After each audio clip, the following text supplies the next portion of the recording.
जब चुनाव पास आते हैं, कुछ गतिविधियां हलचल सियासी की बिहार में होती है। उसके ठीक पहले लालू प्रसाद यादव को भी ईडी का सामान, सीबीआई का सामान आने लगता है और तेजस्वी यादव का तेजस्वी यादव को भी सामान आने लगता है। ये कहाँ तक सही है? ये तो देखिए, भारतीय जनता पार्टी और माननीय नेता प्रधानमंत्री नरेंद्र मोदी और अमित शाह जी की जोड़ी ने भारत के अंदर एक फासिस्ट शक्तियों का उदय किया है।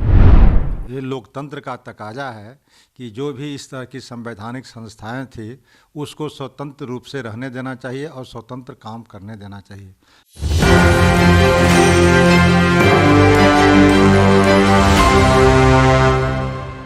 नमस्कार, मेरा नाम सतंजन, आप देख रहे हैं न्यूज़ 24। हमारे साथ बातचीत करने के लिए राजद के एमएलसी रामबली सिंह चंद्रवंशी हैं।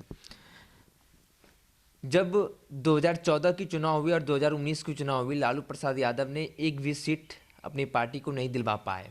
बुझती हुई लालटेन को तेल डालकर नीतीश कुमार ने फिर से स्टार्ट कर दिया गया। ये आरोप है भारतीय जनता पार्टी का।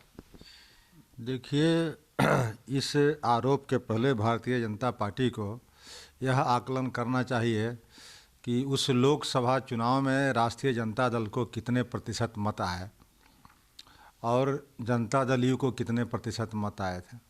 तो जनता दल यू के प्रतिशत का मत और राजद के मत देखेंगे तो दोनों में फासला है। तो इसलिए सीट नहीं लाना, सीट अधिक संख्या में आना, ये दोनों दो बात है।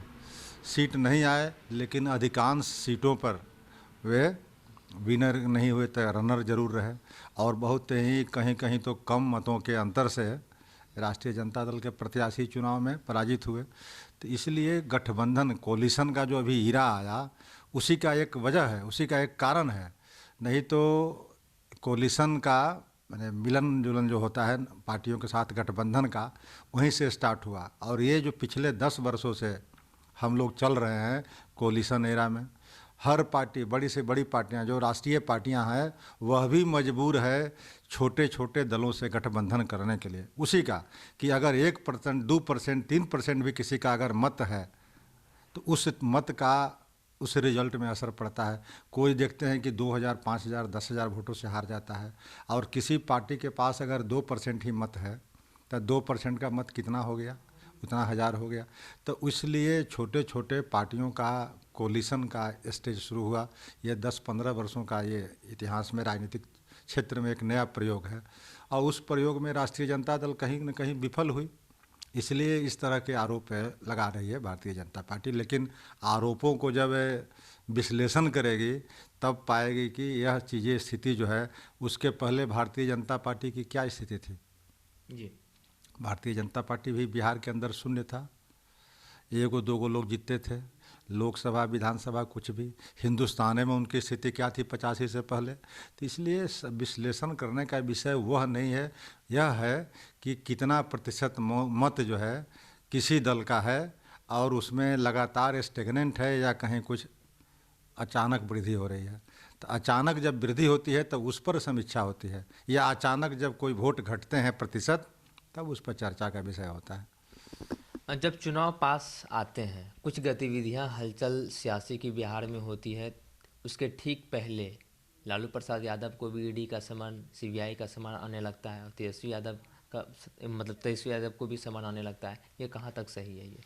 ये तो देखिए, भारतीय जनता पार्टी और माननीय नेता प्रधानमंत्री नरेंद्र मोदी और अमित शाह जी की जोड़ी ने भारत के अंदर एक फासिस्ट शक्तियों का उदय किया है और जो भी भाजपा के विरुद्ध कोई बात अगर बोलता है तो उसको कुछ न कुछ जो संवैधानिक संस्थाएं हैं उसके द्वारा उनको प्रताड़ित किया जाता है। जबकि ये लोकतंत्र का तकाजा है कि जो भी इस तरह की संवैधानिक संस्थाएं थी उसको स्वतंत्र रूप से रहने देना चाहिए और स्वतंत्र काम करने देना चाहिए। लेकिन भारतीय जनता पार्टी चुनाव आयोग को भी स्वतंत्र नहीं रख पाता है।